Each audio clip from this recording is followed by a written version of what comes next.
Greetings, Word Horde. We're here with an exciting option for you. A version of our podcast without any ads. That's right. No advertising interruptions, just the content you love, ready to go in your favorite podcast apps like Spotify and Apple Podcasts. It's another way to support the show, ensuring that we keep bringing you the word stories and language explorations that you love. Try it at waywardradio.org/ad-free.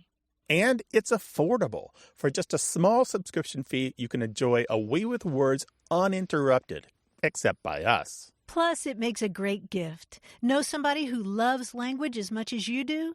Give them the gift of words. Easy to sign up, easy to enjoy. It's the same A Way with Words, just streamlined for your listening pleasure. Go to waywardradio.org/ad-free. Support us, support the show, and enjoy an ad-free listening experience. waywardradio.org/ad-free. Thank you. Even though you're listening to this on podcast and not on the air, you can still call our toll-free number, 877-929-9673, and you can still send us email to words@waywardradio.org, and you can still find us online at waywardradio.org.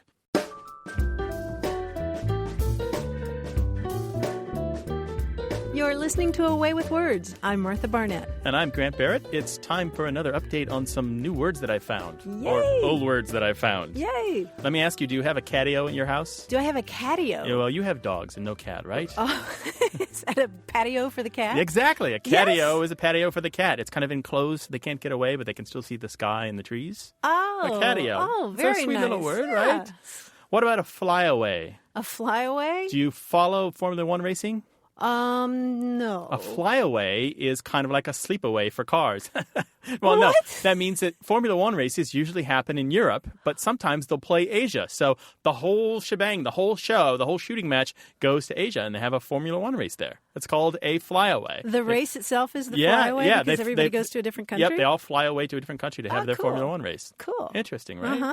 If you've got some new words that you'd like to share, give us a ring-a-ding-dillo, 1-877-929-9673, or send us an email to words@waywardradio.org, and you can find us on Facebook at facebook.com/waywardradio. Hi, you have A Way with Words. Hi, this is Lydia Casarda. I'm calling from Temecula, California. Hi, Lydia. Welcome to the program. Hi. Thank you. My husband and I we're actually very competitive when it comes to trivia, and I think our children have witnessed some brutal Jeopardy, competition between the two of us. And one of the sort of kind of a long battle between us has been the word subscribe. And he is claiming that I'm using the word incorrectly when I say something along the lines of, that's an idea that I subscribe to. And he's telling me I can't subscribe to an idea. What are his authorities? What? Yeah, exactly. And I mean, he's like, that's not applicable for that. You're not using it correctly at all. Is he just pulling this out of thin air, or does he have some supporting data for this?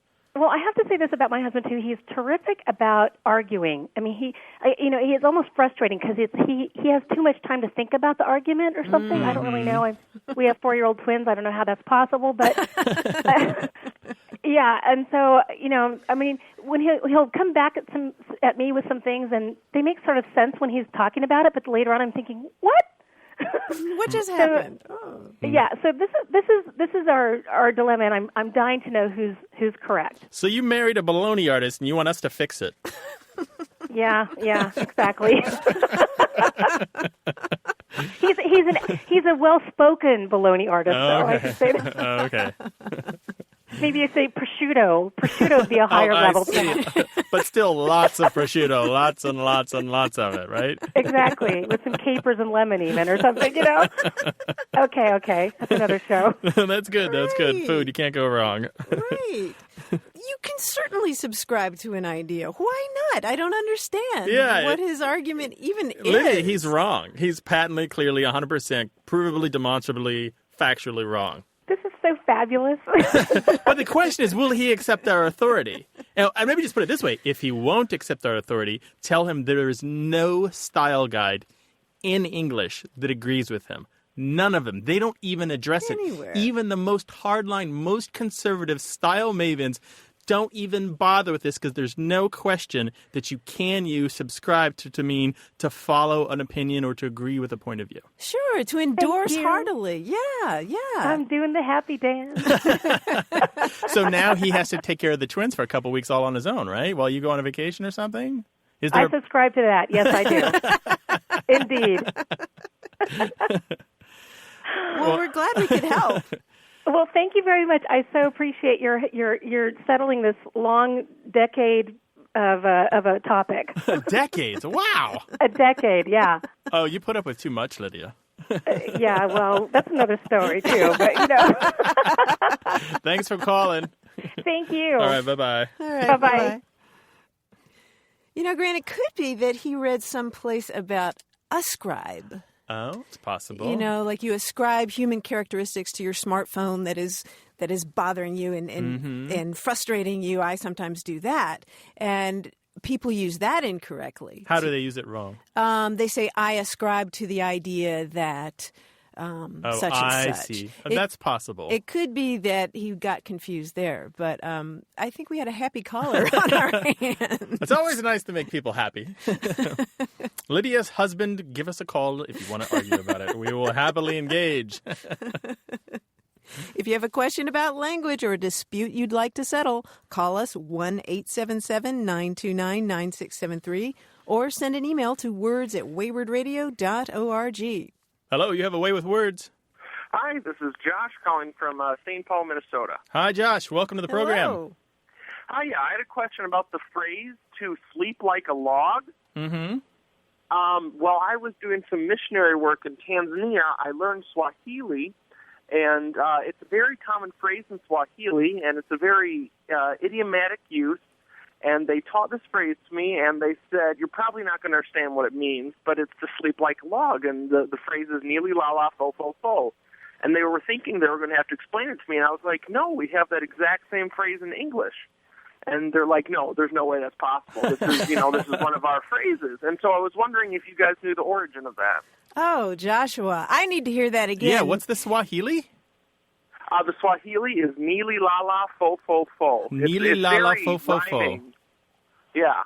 Oh, wow. I love that. That's melodic. It's musical. It's great. Yeah, it's very melodic, and it's definitely an idiom, and, it's really beautiful in their language, not so beautiful in English. And I was wondering if those two correspond in any way. Oh, my gosh. I just want to wake up tomorrow saying nililala, fofofo. So you were in... It's really fun to do that, yeah. You were in Tanzania, and you learned Swahili as part of your work there as a missionary. Are you still fluent? Unfortunately, I'm not. Right now, I'm a seminary and graduate school student in St. Paul. I was only in Tanzania for about 4 months, but it would probably be a lot easier for me to re-pick it back up. Mm-hmm. Martha, am I right in remembering that Swahili and English aren't the only languages where someone who sleeps well is compared to sleeping like a log? Well, I know you do in Spanish. What's you sleep that? like a tronco. And that's like a trunk. A trunk of a tree. Yeah, right, right. And Italian is similar too, right? Is it? I don't know. My Italian's terrible, but it's something like dormire della grossa. A grossa is just often it's a word that can mean the trunk of a tree or something big, like a big rock or a big thing. But yeah, that's interesting. So your question then, Josh, is did Swahili get it from English or vice versa, or is this just a common it's just human so comparison? Swahili, and Swahili is such an old language. I figured we must have picked it up from them, but now that you say that's in Italian, I'm just really confused. Do you think it's a size thing? Do you think that maybe a trunk, that's a part of a tree looks about like a sleeping human? I mean, maybe it's just a natural thing. I think so. I mean, think about a big tree and it falls over, boom, and then it just lies there. Right, there it is, on the ground. Interesting. I suppose it's one of those things where something arose independently all over the globe. That's going to be my guess, that there wasn't some kind of trade between Swahili and English or anything like that. It's so common. It's almost impossible that Spanish and Italian and English and Swahili would... I mean, it's very possible they should independently derive this. It is, of course, possible that they all got it, that 3 of the 4 languages got it from Latin originally, but I don't see any evidence of that in the historical record. Right, I don't either. I think they arose independently, but Joshua, that's just my guess. I have a question for you, by the way, about Swahili and Scripture. You know, is it Psalm 51 where they talk about wash me and I'll be whiter than snow? Yes, I heard that in Swahili it gets translated. Do you know this already? Yeah, well, this was a big problem for a lot of missionaries when they came down and started translating the Bible into African languages. A lot of people didn't have a word for snow, and so that's a big movement right now in adapting different biblical versions is trying to understand the message for message in a phrase and translate it so everyone can understand it. Mm-hmm. So what do they say instead of snow?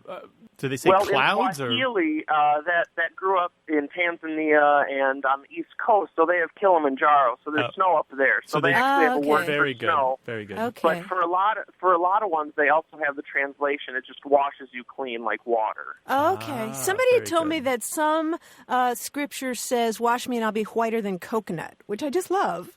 I hope it's true. I've never heard that one, but that sounds like a lot of fun. Well, maybe you could do some digging for us. Well, how do we say goodbye in Swahili? Kwaheri. Kwaheri. Oh, well, thank you so much for spending some time with us, Josh, and sharing your story. Yeah, thank you very much. And if you ever get a chance, pick up Swahili. It's easy and very versatile and a lot of fun. Thank you very much. Well, thank you. Bye-bye. Right. Bye-bye. Have a good day. Bye. Are you inspired, Grant? To do what? Learn Swahili. I tried as a boy. I had one of those. I had one of those books from the bookstores that was, 12 languages. It's like standard phrases like, "Where do I find a hotel?" and "Excuse me, that's my wallet." Things Please like that. send the valet up to my room. Yeah. All that's wonderful stuff. I'll take a martini, please.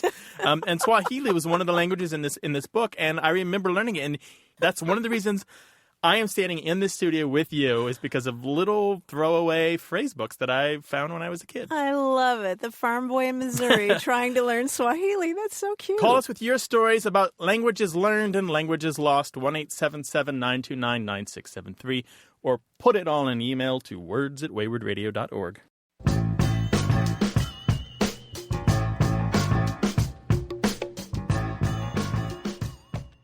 Grant, not long ago on the show, we talked about the expression to hold a candle to. You remember that, right? Mm-hmm. Well, there's an expression in French that translates as to hold the candle. But do you know what it means? I don't know. It's different. In French, to hold a candle means to act as a chaperone. Ah, very good. But it's still related to our to hold a candle because it's the idea that somebody is alongside of you giving you light. Right. They're kind of a third wheel. And that led me to another term in English, which is to play gooseberry. To play gooseberry? Yeah. What is that? It's the same thing. It means to be a chaperone for somebody. It was used in the 19th century, and I don't know if it had to do with the young couple goes out gooseberry picking and the person goes with them and sort of turns their back to the kids and pretends to pick gooseberries, but we don't hear that anymore. Of course, we don't really have chaperones that often anymore, I don't think, do we? No, these days people just make out when mom and dad aren't around. In French also, to see 26 candles, voir 36 chandelles, is to see stars. Like if you get hit on the head? Yeah, exactly. Okay. Yeah. Not if you're walking down Hollywood Boulevard. Oh, okay. Well, if you've come across an interesting word, we want to hear about it. Call us 1-877-929-9673 or send an email to words@waywardradio.org.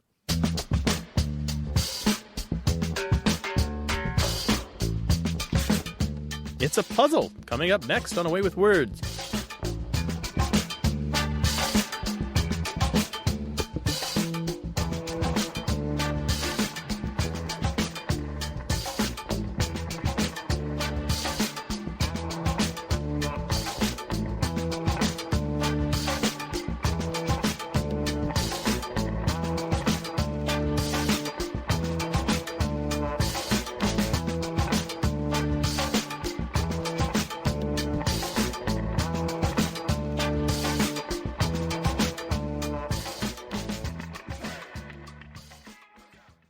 You're listening to Away with Words. I'm Grant Barrett. And I'm Martha Barnett. And we're joined right now by our quiz guy, John Chinesky. Hello, John.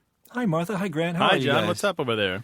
You guys want to do a puzzle? Hey, yeah. Oh, sure. You know anybody who has puzzles? Yeah, I got one. It's more like a game. Okay. Uh-oh. Okay, this week. Now, there are lots of car games, But one that I play all the time is the license plate word game. Maybe you know this game. Oh, we You know do this one? all the time here in California. Great. Some license plates have 3 letters and 3 numbers. Now, the way the game works, you spot a license plate, you ignore the numbers, and try to think of a word that contains the 3 letters in order.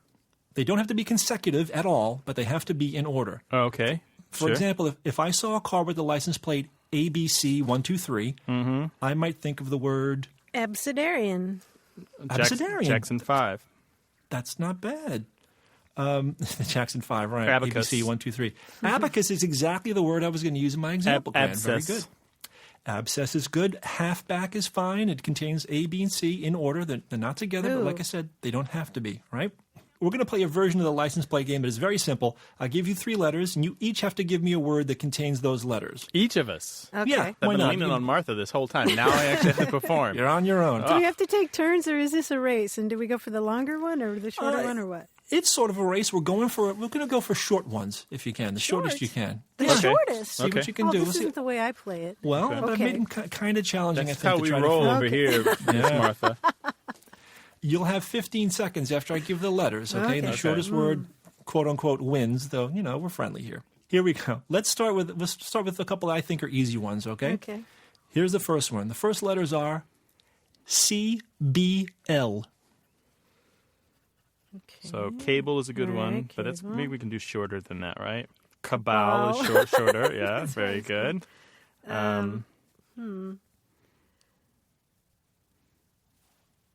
Well, I'll call time on that. Cable and cabal actually both have 5 letters, so they tied for shortest, and that's a good good, word, cable good. and cabal. Okay. Here's the next one. EXN. EXN. Oh, man. See, I'm going for the longer one. Extenuate. Extenuate. Say exiting. Why not? Don't let the man hold you down. Just do the long ones. We'll be fine. I don't mind the long ones. Dang, that's 15 Well, seconds. I was going to say Texan, but Texan, a that's proper good. noun, comes in at 5. That's very good. It's a proper noun, though, so Yeah. But I think the shortest I could find common words for 6 letters, expend, very good. extant, and extern. I like the word extern. Good one. Yeah, Is very it good a one. former intern? What is an extern? Somebody who works for you but outside the office, I believe. Oh, you're fired. Okay. It's an intern on a road gang, a chain gang, apparently. It's an extern. Okay, here's the next one. The letters are R-Y-T. Tryst. Ooh, tryst is good at 5 letters. Very good. Oh, How do we do can't better beat than that? Sure, maybe. Yeah, try it. Martha, you could probably match it. Riot? Right? R-Y-T? No, Just the riot word. in the 15th century. Oh. The Very. Riot Act. That's good. Okay. That's time. I hear a ding. I like the word. That was a ding, but the word for that I like is crypt. Oh, good one. Let's see. The next one is DSU. DSU. Disuse? Ooh, nice. Oh, nice. DSU. Dissuade. Well, that's time. Disuse, fantastic disuse. We'll give you that one at 6 letters. I also had discus. Oh, nice. Let's try this one. Right. Ready? D-U-T. Duct. Dust. Duck and dust. Those are 2 I had there. Very good. 2 4-letter words. And I'll throw in duet. Oh, good, very nice. good. Good. Nice. Oh, this is tough. Let's try this one. Again, 8 letters was the minimum I found. FDC. Fiduciary. Fiduciary is 9. Can you do a little better? FDC. Feducate. No, I don't know. Refudiate. No. Fiducial? I don't Yeah, know. fiducial. That's Fiducial. another one I found. Very good. And I'll call time on that. I also found the word feedback. Oh, that's a much easier one. Yeah. Oh, my goodness. That was a really tough one, John. But I like that because you can. This is Yeah. an incredibly portable game. I can Right, take this we and can try do this at stuff home. with this, right? Yeah. Very good. Well, we'll do it again sometime. Yeah, but I gotta let's do hop. it again I got sometime. to drive. I got to bolt. Well, thanks, John, for that workout. Thanks, Martha. Thanks, Grant. Bye-bye. Bye. And if you'd like to talk about language, call us 1-877-929-9673 or send an email to words@waywardradio.org. And if you just can't wait to interact with us, check us out on Facebook, Wayward Radio.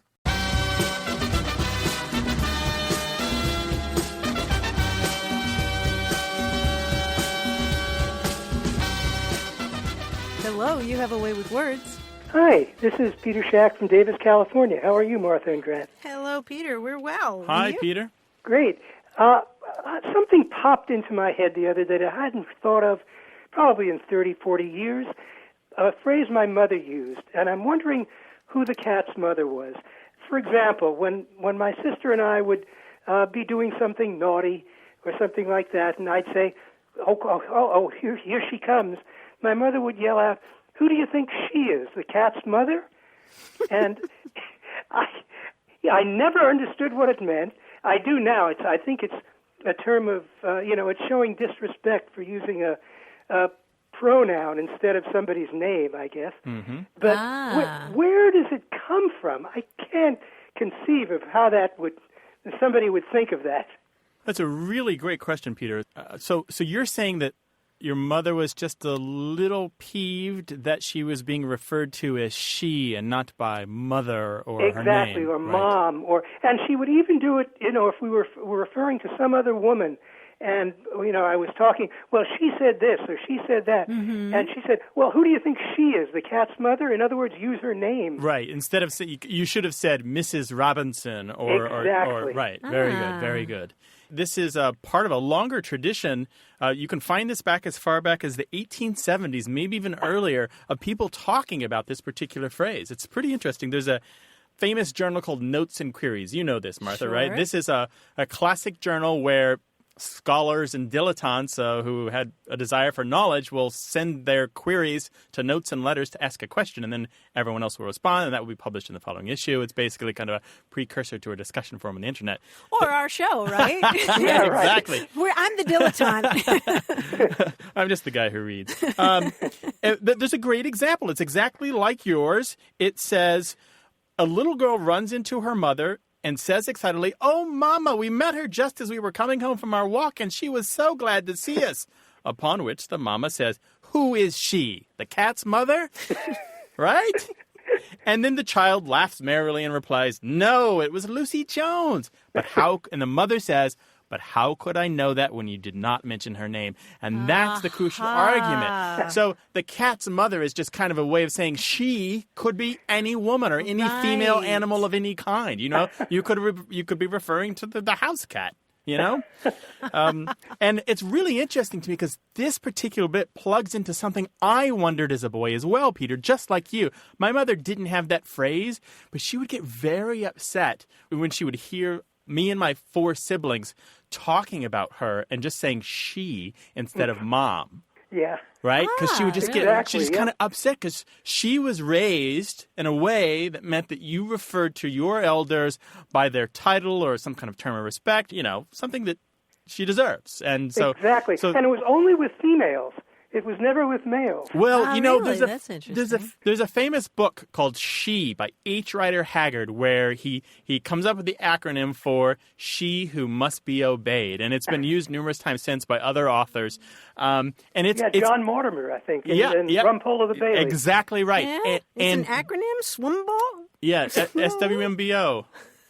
In any case, the whole point of this, that in the Rumpole books, he refers to his wife as she all the time because she has, and it's an idea that she's got a presence and even when she's not around, and she weighs heavily upon his mind and she is, well, anyway, whatever. She is not the way to refer to your wife or your mother, right? Right. It's like referring to the other, right? Yeah. There's a third kind of she here, which I think plugs perfectly into this culture paid to a woman who deserves your respect, right? Yeah. We require that. That is part of who we are. In the Tolkien books, right, Gollum refers to the big spider as she with a capital S. That's the spider who guards the pathway to, I don't know how you say, the Cirith Ungol or whatever, that goes up to the Dark Tower. And it's the same idea. She's not whatever her name is, it's she. Because so anyway, this is all related, part and parcel to the expression the cat's mother, as in, who do you think I am, the cat's mother? You should use the name, and that's what your mother was telling you. Yeah. Well, thank you. Yeah, thank our you pleasure, so Peter. much. That was great. Peter, thanks for bringing it up. Okay, take care now. Okay, bye-bye. Bye-bye. Now, Grant, I had never heard of that, and so I was thinking that it must have to do with her sneaking up behind them as quietly as a cat or something. Oh, very interesting. But, that was fascinating. That's possible. All the history of that. If you've got a question about something that your mother used to say, seems to be a trend, give us a call, 1-877-929-9673, or put the long story in email to words@waywardradio.org. Hello, you have a way with words. Hi, this is Sheila from Billings, Montana. Hello, Sheila. Welcome. What would you like to talk with us about? Well, my husband and I both grew up in Colorado, and everyone that we knew pronounced Coyote as coyote. And we now live in Montana, and this seems to be true throughout a lot of Montana and Wyoming as well. We all say coyote. But both our kids moved back east, and we've noticed that elsewhere in the United States, a lot of people seem to say coyote instead. Mm-hmm. So we wondered if saying coyote was some sort of Western regional dialect, and if so, how that came about. Yeah, bingo. Exactly right. It is a common pronunciation of the word Coyote in the mountain states and in the Southwest and in the West in general of the United States. If you look in dictionaries from 100 or 150 years ago, all of them have the two-syllable pronunciation as the standard pronunciation. It is not until later that the three-syllable pronunciation comes into play. And there's a reason for this. It's a classic story of how we learn words. Whole parts of this country only know the coyote from reading. And so they looked at the word, they figured it was some kind of foreign word, probably Spanish, and then they pronounced it that way. So you have these two diverging paths of pronunciation. But in the West, historically, as I understand it, Americans from the earliest days picked the word up not from Spanish speakers, but from Native Americans. Oh, really? Yes, and in their language, the word, it comes to us from Nahuatl, which is a Mexican language. And it's Coyotl. And it is more or less two syllables. The L, I believe, is very liquid, so it's coyote, something like that. And so it sounds more like coyote than it does coyote or coyote or any of the other various pronunciations that people have invented for themselves. And so in the West, the word comes into English from a Native American language where it is very similar to coyote. It is a natural, normal pronunciation. It's not an affectation. It's not anything that means that they're uneducated or anything like that. It is a part of the dialect of the West. And as a matter of fact, if you and I met, Sheila, say at a business conference somewhere, and I wanted to figure out where you were from, one of the standard questions I might ask you is how you pronounce that word. And then I could divide the country right down the middle and assume that if you said coyote, that you were from the West. And so in California, they tend to say coyote also. Oh, well, obviously this is a country with a lot of migration and a lot of weird patterns of people from elsewhere, particularly in the military towns and in the industrial towns and that sort of thing. But in general, people who've been here for a generation or two and have strong roots in the West, and definitely in Colorado. It's great that you're from Colorado because that is the heart of it. Coyote is nearly universal. People know the coyote pronunciation from television and movies, but it's not part of their natural vocabulary. Yeah, I was going to say Wile E. Coyote probably influenced a generation, right? Yeah, definitely. Those Roadrunner cartoons. Yeah, definitely. So to summarize, Sheila, the coyote pronunciation is fine. It is the older pronunciation in American English. It probably comes from the Mesoamerican Nahuatl language spoken still in Mexico, and the coyote pronunciation is also fine. It just happens to be newer and probably descended from a different pronunciation tree. Great. Thank you so much. Sure. Our pleasure. Thanks for calling, Sheila. Thank you. Bye-bye, Sheila. Bye-bye. Tell us how they speak out your way, 1-877-929-9673, or put it in email to words@waywardradio.org. Hi, you have a way with words. Hi. This is Hillary Mosier. I'm calling from McKinleyville, California. McKinleyville. What county is that in? That's in Humboldt, past the Bong County. Well, put down the pipe and tell us what's on your mind. Well, I, many years ago, in the early 70s, decided to go to college in England. And I thought that, it would be fine because I speak English and they speak English. And I got there and discovered, no, I speak American. They speak English. And the first time it hit me was when it was the first night I was there, and I went into one of my roommates and asked if I could borrow a bobby pin. And she just looked at me blankly and said, "What's that?" And I said, it's like a wire clip that holds your hair back. And she said, "You mean a Kirby grip?" And I said, "Who's Kirby?" And she said, "Well, who's Bobby?" And all of a sudden it occurred to me, yeah, who is Bobby? What the heck? And then several months later, I was working as an au pair for a young British family, and we got up on Sunday morning, and the mother said, "We're having a joint tonight." And I thought, what? I had just moved from San Francisco and hadn't had any such thing in quite a while since I'd been in England. Mm-hmm. But I thought, okay, well, we'll see how they do joints in England.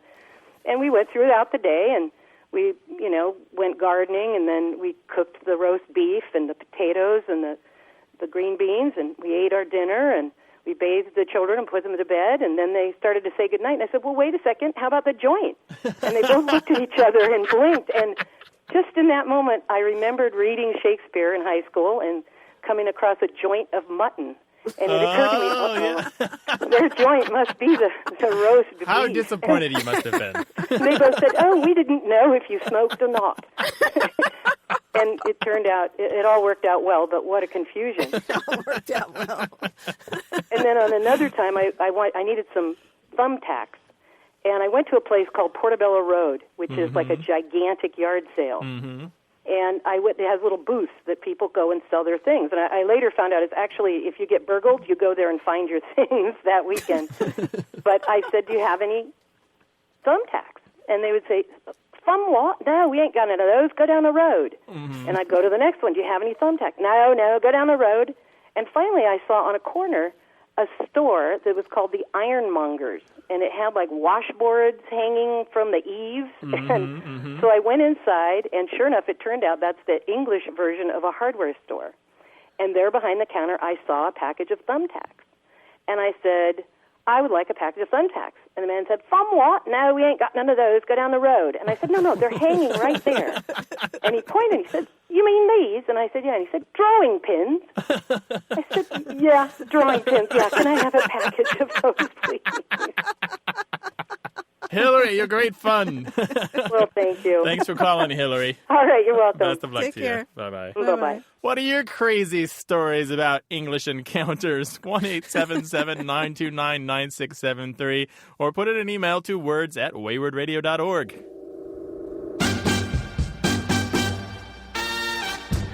Do you know the word eleemosynary? Well, if you don't, you will when Away with Words continues.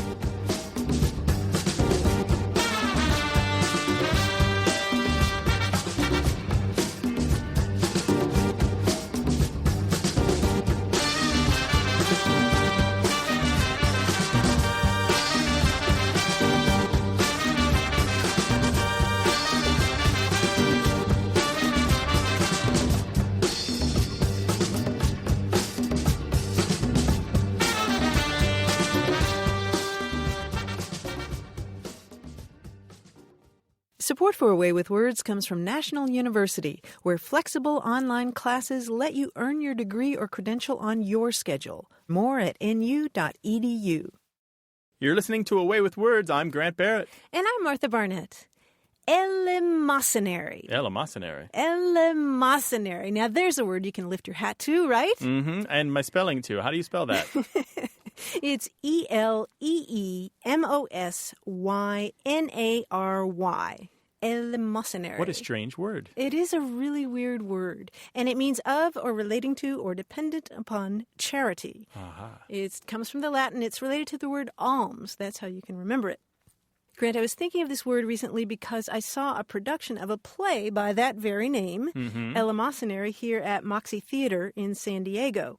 This play is written by Lee Blessing, and I love it in part because it's a celebration of language itself. Very good. It's about 3 generations of women, including an eccentric grandmother, her repressed daughter, and her granddaughter who wins the National Spelling Bee by spelling correctly that word eleemosynary. But she talks a lot in the play about the very deliciousness of words, and I want to read you just a little bit from the script. I fly with words. Oh, I know it sounds stupid to say, but it's true. Certain words literally lift me up to a private altitude. Sortilege, charivari, ungulate, favonian, and the word that means playing with words, logadaddly. Isn't that a great one? Logadaddly. It's a one-word yodel. I love that. Logadaddly. Nice. I love that. And I won't go through now the meanings of all those words, although I do love favonian. What is favonian? It means mild, and it comes from the Latin word for the west wind, which was known for being particularly mild. Very good. But, Grant, the other word that I was thinking a lot about that night, because I was sitting in the theater called Moxie Theater, is the word moxie. Now, that has a great origin, right? Sure, yeah. There's a soft drink, I think. Yes. Back in 1884, a guy up in New England marketed something called Moxie Nerve Food, which was kind of a nostrum that helped you with all kinds of physical ailments. But this was one of the first soft drinks in the United States. And it was kind of bitter, but it was known for giving you pep and vigor and energy. And, people would say, oh, that person has a lot of moxie, meaning they have a lot of courage and gumption, that kind of thing. It's a perfect name for what theater should be for you. It should be bracing like a tonic for your mind. Sure, vigorous. Yeah, exactly, Very vigorous. nice. So I was thinking about both those words, eleemosynary and moxie. Okay, super duper. If you've got a question about language, give us a call, 1-877-929-9673, or put the whole thing in email to words@waywardradio.org. Hello, you have a way with words. Good morning. Good morning. Who's this?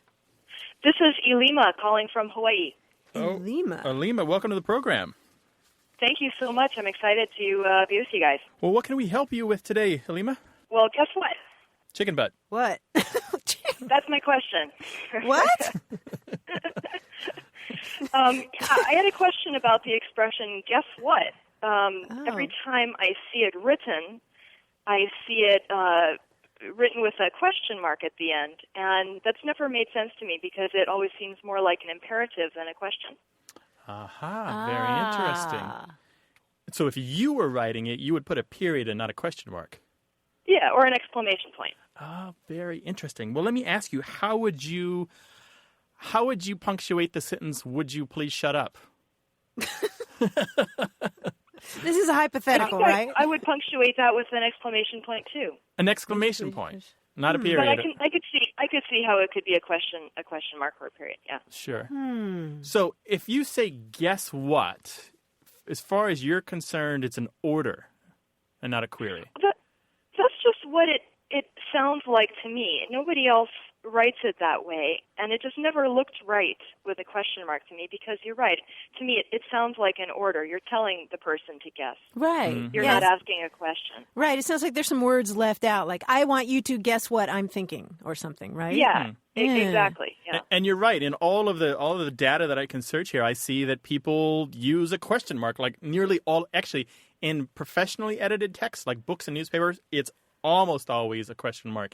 In casual stuff like blog posts and emails and discussion forum stuff, people tend to use the question mark plus the exclamation mark because I think there's a sense of a question happening, right?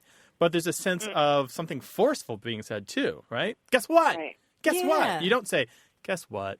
But you'd almost think with a question mark it'd be, guess what? Yeah, that's how it looks in my mind when I read it that way. It looks like you're saying, guess what? And to me, you're telling somebody else to ask a question, and the response to guess what is what? Well, there are plenty of questions that you might ask where you wouldn't have wouldn't raise the inflection at the end. Like, do you mind? Do you mind? No, you say, do you mind? And there's a little bit of a hit there, but say what? Exactly. What? Say what? Yeah. So there we go. So your question is, do you use an exclamation mark or a question mark in the two-word phrase, guess what? Yeah. It's a puzzle. Well, I got to say that this question has come up before. Some people prefer to use the interrobang. Do you know this punctuation mark? No. interrobang. It is a single character that combines the question mark and the exclamation mark into one. And it's common enough that it actually appears in Merriam-Webster's Collegiate Dictionary in one of their tables of punctuation. It's never really caught on, although once in a while you'll find it on the keyboard of an old typewriter. I was going to say, that's it's taking me back to when I used to make those with the backspace. Yeah, you could make them in a typewriter in a way that you can't easily do on a computer. Right. Although it is now a standard part of the Unicode font set, so you can actually call it up if you know how and use it. But who's going to use it? But it's not a part of formal writing. It's No. like any copy editor worth his or her salt would just strike that mark right out of it and replace it probably with a question mark. With a question mark? Guess Yeah. what? But it is Interrobang. weird. I understand what she's saying. There is an alternative here. Oh, there is? Yeah. Did you ever hear the fellow Ted Bernstein? He was a language commentator in the 1960s and 1970s, wrote a few books. He's long since passed, but he used to be a managing editor for the New York Times. He invented a character called the prone quark. What? P-R-O-N-E-Q-U-A-R-K, the prone quark. And it never really caught on, but I guess but it not. solves the problem. It's a question mark lying on its side. And A dead question So it's kind of mark? face down with the hump pointed up. And he says that you should use this on expressions like, would you please shut up? Because it's really an order, not a question. Right? Right. If I say, would you please shut up, I really mean, shut up! And if I say, guess what, it means, I don't really care if you guess. I'm about to tell you something that I find to be significant. Right? Yeah. And so he suggests you should use the prone quark. What do you think? Are you advocating this, Grant? I'm just thinking. No, I'm just offering as an opportunity to confuse and muddle things. So if I've muddled this, then my job is done.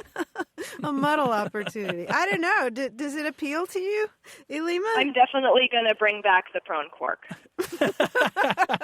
But to summarize this, if you're writing professionally and formally for business or for something that's going to be printed and read by a lot of people, you should go with the question mark. Otherwise, have a ball and put the exclamation mark there. Let people know that it's an exciting moment for you and that there's not really a question implied.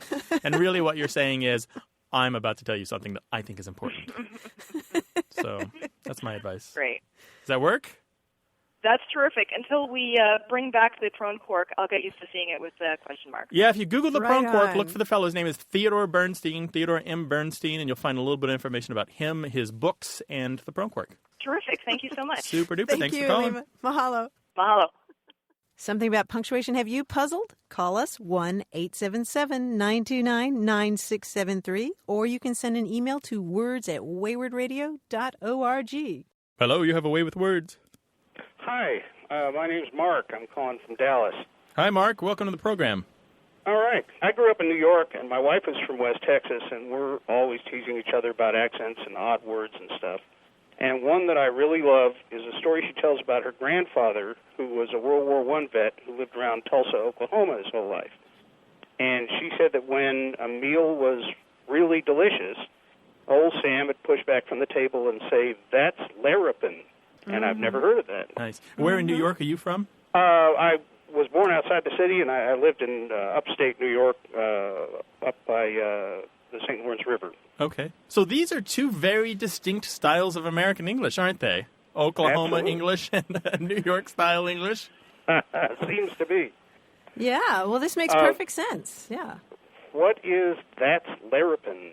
Where is that? Is that a regional thing, or? Yes, it is. As a matter of fact, you hear it mostly in the Texas, Oklahoma, West Midlands area like that. And it's an adjective, right? Larapin. Yeah. Mm-hmm, It's not like like he's comparing it to some noun. That's No. a larapin. It's not a kind of terrapin or anything Correct. like that. Right, Yeah. right. Do you have any sense of how it's spelled? I don't know, actually. I've only heard it in speech, so Larapin, I would assume. Yeah, that's one version of it. It's not really standardized. Oh, there are about 900 ways to spell larapin. I'm aren't there? sure, yeah. Yeah, but it looks like it comes from an old word that means to beat or to strike or thrash. So, a whomping good slice of pie. Right. Okay. Oh, wow. So we have other words in English that behave the same way. Sure. Doesn't that beat all? Yeah. Right. Yeah. Okay, all right. very Yeah. good. So All it's right. just the comparison about if it thrashes or beats something, then it's just so good that it actually literally pummels the competition and rises to the top. Yeah, strikingly good. Strikingly Yeah. good. There we go.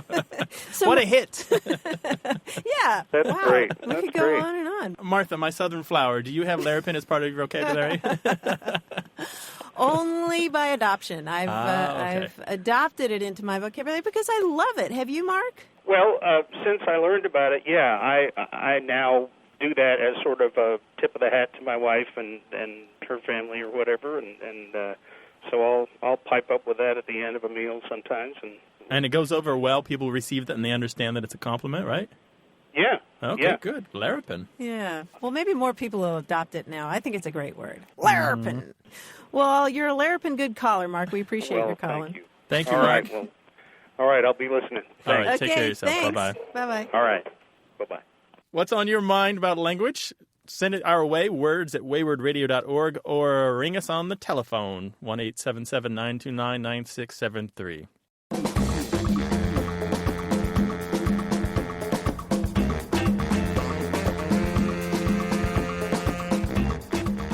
A couple new words for you. Martha, you know that I recently started working with this great bunch of young journalists here in San Diego. Yes, Voice of San Diego. So I'm right. getting refreshed on all this great journalism jargon. Do you know what a FOIA is? A FOIA? How do you spell that? FOIA. That's going to give it away. Oh, a Freedom of Information Act. Yeah, it's a Freedom of Information Act request, which is you fill out the paperwork to submit it to a government agency and say, I want this data or these records, and it's all handled according to the law and official, and they have a certain amount of time to respond. But it's a FOIA. Right, Interesting. right. I thought you were pretentiously talking about the lobby there. I dropped my FOIA in the foyer. Yeah. What's your new word? Something to share with us, something you've invented or something you found, 1-877-929-9673, or send it an email to words@waywardradio.org. Hello, you have a way with words. Hi, this is Carol Rieg from Hudson, Wisconsin. Hello, Carol. Welcome. Thank you. How can we help you today? Well, I have a curious question. I was raised in northern Wisconsin on a farm, and all our life we referred to cow droppings as cowpies or horse droppings as horse biscuits. And I'm wondering what the connection between culinary and animal droppings is, culinary terms, and why we would use those in that way. And several years ago, I edited a book for a gentleman who was writing about his family in southern Wisconsin and their role in the Civil War. And he used that term, and I could never document if that was when that term came into usage. So if you can shed some light on that, too, that would be interesting. So he was writing fiction from the period, and you were worried that there was an anachronism there with cow pie? Or cow? Yes. I see. And I know there's cow chip, and there's buffalo chip, which is also not quite culinary, but along the line. And so you're wondering, first of all, why they are connected with food words. Exactly. And a pie, other than its shape, doesn't really resemble something we would put in the oven, and neither does a horse biscuit. I mean, I'm unless they were cooked by some guy on some cattle drive, but I'm just curious. Okay. Well, I have to tell you, I don't know, Carol, if I would agree with that. A cow pie, to me, looks remarkably like just a brown meringue. Oh. Well, maybe the way you cook, but the way I cook, sure. I mean, if we forget what it's made of and look about the shape and something solid formed from something that used to be liquid, and the same for the horse biscuit. Horse poo is sometimes look like a very tall biscuit that had a lot of baking powder. I don't think this is a stretch. I don't. I think there's a visual similarity there that's kind of obvious to anybody who thinks about food a lot, which I do.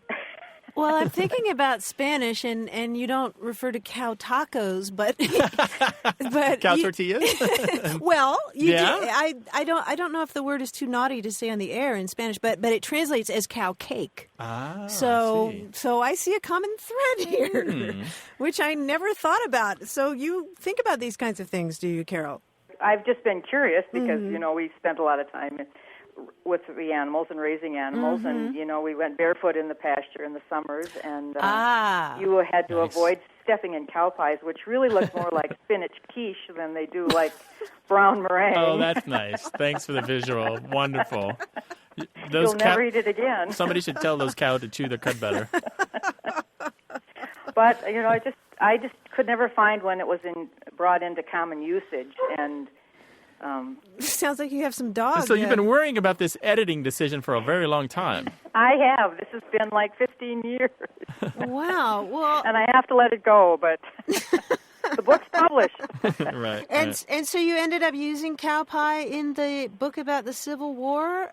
I suggested he didn't use it because I wasn't sure. Right. And since he couldn't really document it, right. where it came from at the time, I mean, I'm sure it's just one of those words that came into the dictionary at some point. But when you Google cow pie, you actually get a candy treat. You know, you can't find anything that refers to cow manure. You just find this, I don't know, this cake with marshmallows between it is a cow pie in some areas of the country. So right. It's a funny and that's name. Another food thing. So. Yes. That's another funny food name that's applied from something kind of gross. Sort of like lasagna comes from an Italian word that means chamber pot. This may be the grossest call we've ever done. Oh, we can do better, I'm sorry. surely. Or worse. You know, I am looking at the Oxford English Dictionary, which only has cow pie back to about, I can't believe I'm even saying this, which only has cow pie back to about 1947. Oh, surely it must be older. You would think cow pie would be much older than that. How old is that entry? Is that from 1989? I bet they answered that with no problem. It is 1989. Yeah. Well, somebody's on the cow pie case, Carol, and okay. So we may have some news for you in the future about that. That sounds good. Thanks for calling. If we come up with anything that antedates it and proves that it could have been said during the Civil War, we'll let you know. Okay, that sounds good. And thanks very much. Okay, super. Okay, bye.